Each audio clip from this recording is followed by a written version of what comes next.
បងលោកដៃក្តិចកំពួនជើងអូនឲ្យជាក់ដឹងខ្លួនប្រតែនួនកំពុងតែដេកធ្លាប់ប្រាប់អូនហើយកុំត្រមួកពេកឆាប់ក្រោកពីដេក Welcome to Mr. Sang Melody Remix in Cambodia. ប្រលឹមស្រាងស្រាងក៏ឃើញអូននាងកំពុងលើកជើ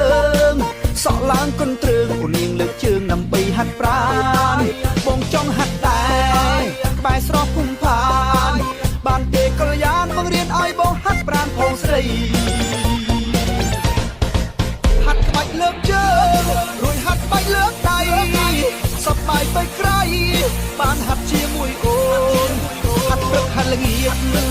មួយថ្ងៃ Welcome to Mr. Sang Melody Remix in Cambodia. ដើម្បីសុខភាព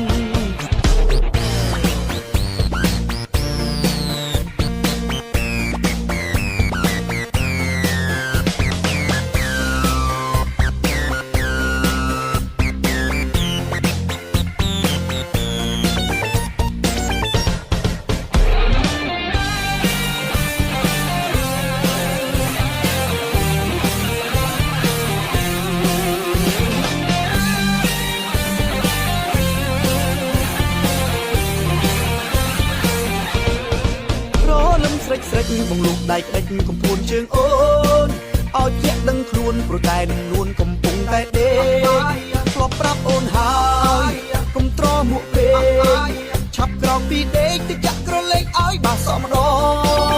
ង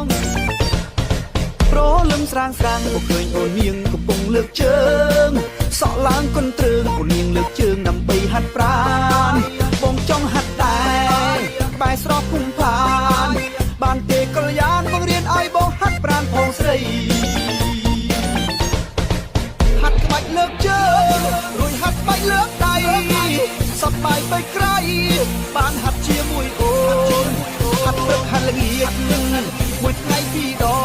ងសប្បាយកន្លងមួយថ្ងៃពីរដងដើម្បីសុខភាព